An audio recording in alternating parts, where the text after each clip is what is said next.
Hi cooks, it's another cooking day. So today magluluto ako ng pata. So meron ako ditong mga patang nakakat na or nakaslice na. Titimplahan ko lang siya muna or isisison ko lang muna siya ng salt and pepper. Lagyan ko ng konting cooking oil.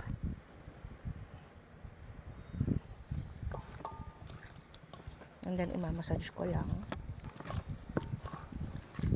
And then, i-rest ko lang muna to kahit mga 5 minutes lang. Para lang kumapit yung nilagay kong seasoning. So, dito pinapainit ko lang yung kawali. Cooking oil. Spread the love. Unahin ko munang i-fry itong mga saging na saba. Kung ayaw nyo naman itong i-fry, okay lang. Pero mas maganda kasi naka-fry siya para mas lumabas yung lasa.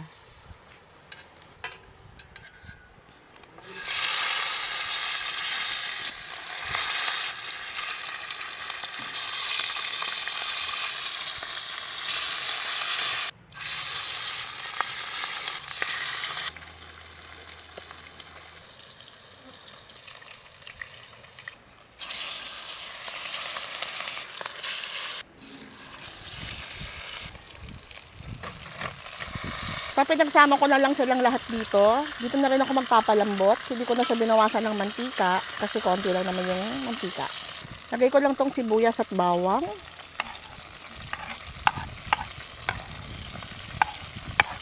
One half cup ng soy sauce. Pwede kayong gumamit ng peppercorn. Pero ito gagamitin ko yung ground pepper. Lime soda, any lime soda na available sa inyo. Pwede kayo mag-add ng sugar, pero dahil itong lime soda ay matamis na, kaya hindi na ako mag-add ng sugar. Maglalagay din ako ng water. So dito mag-start na tayo magpalambot. So cover ko lang, and then lulutuin ko lang siya hanggang sa maging tender. Check na natin.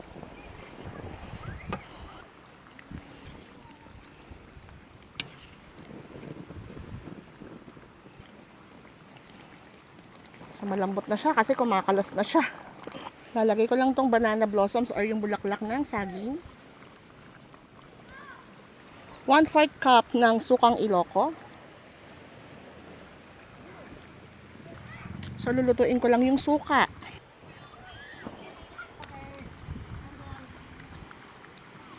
Ang saya nila. So, this time, pwede ko na tong haluin. Yan. Kasi, pag bagong lagay yung suka, alam nyo na yan. Huwag natin agad-agad hahaluin dahil may tendency tapait. So, itutuloy ko lang yung pagluluto nito hanggang sa tuluyan ng lumambot yung karne. Alam niyo yung kumakalas talaga yung taba sa laman. Ganun. Pero titikman ko muna siya para makapag-adjust ako sa lasa. At para malaman ko na rin kung luto na ba yung suka. Ang sarap. Hindi pa gaano luto yung suka. Hindi na ako naglagay ng sugar. Medyo manamis na siya gawa ng ating lime soda. Tatakpan ko lang ulit. Siguro another 10 minutes. 10 to 15 minutes. Check na natin. Wow. Okay na to mga mi. Malambot na siya. Check natin. Yun, no? So, okay na to.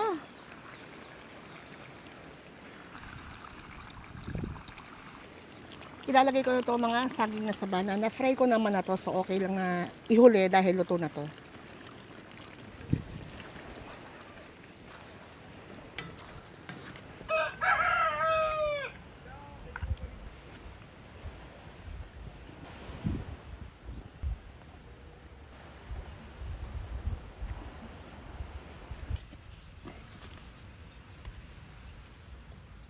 Paksiw na pata.